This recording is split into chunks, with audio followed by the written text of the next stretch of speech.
നമ്മളിപ്പോൾ ഉള്ളത് കൂത്തുകല്ല് തമ്പുരാട്ടിപ്പടിക്കലാണ്. പിന്നെ അവിടെ ഈ പുഴയിൽ പാലം നഷ്ടപ്പെട്ടിരുന്നു. പുഴൻ്റെ ആ സൈഡിൽ ഒരു 100ഓളം സന്നദ്ധ പ്രവർത്തകരുണ്ട്. അവർക്ക് തെരച്ചിലിൽ ഒരു ബോഡിൻ്റെ ബോഡി കിട്ടിയിട്ടുണ്ട്. ഫുഡ് കൊണ്ടുപോകല്ലേ? ഇത് അവർക്കുള്ള ഫുഡാണ് കൊണ്ടുവന്നത്. 200 സംതിങ് ആൾക്കാരുണ്ട്. ഒരു ആദിവാസി കോളനി ഉണ്ട്. പാലം നഷ്ടപ്പെട്ടുണ്ടല്ലേ? പാലം നഷ്ടപ്പെട്ടുണ്ട്. ചങ്ങാടാണ്, മുളക് കൊണ്ടുണ്ടാക്കിയ ചങ്ങാടാണ് ഇതിനാൾ കൊണ്ടുവന്നത്. ഭയങ്കര റിസ്ക്കാണ്. പുഴയിൽ നല്ല കുത്തൊഴുക്കുണ്ട്. അതായത് ഈ കയറ് അങ്ങോട്ട് ഇട്ട് കൊടുക്കല പുഴയിൽ സൈഡിൽ കൂടെ ഇങ്ങനെ വലിവില്ലാത്തടത്ത് കൂടെ മേലക്ക് കൊണ്ടുപോകും.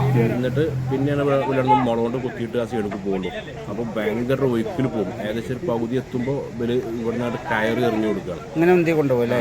ഫുഡ് കൊണ്ടുപോകല്ലേ? അതിന് ഫുഡുണ്ട്, അവർക്ക് ഫുഡുണ്ട്. പിന്നെ അതിൽ സ്ത്രീ ഉണ്ട്. അതെന്താ അവിടെ പെൻഷൻ ആ കോളനിക്ക് അവർക്ക് പെൻഷൻ കൊടുക്കാനുള്ള അന്വേഷിച്ചപ്പോൾ പറഞ്ഞത് നേരെ പോകും. എന്നിട്ട് പിന്നെ അവിടുന്ന് ഇങ്ങോട്ട് ഒഴുക്കി വിടൂല്ലേ? അപ്പൊ കയറുണ്ട് ഇങ്ങനെ അതേമാതിരി അല്ലേ? പിന്നെ അങ്ങനെ നേരെ പോലെ അങ്ങോട്ട് കൊടുക്കൂലേ കയറ്? അവർക്ക് മുളണ്ട് കുത്തിയിട്ടൊന്നും കിട്ടുന്നില്ല.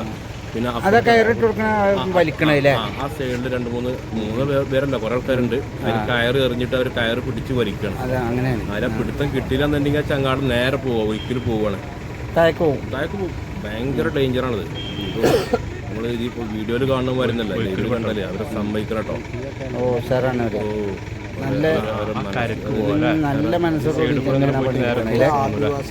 അതാണ്. എല്ലാവരും ഉണ്ട്. അതെ.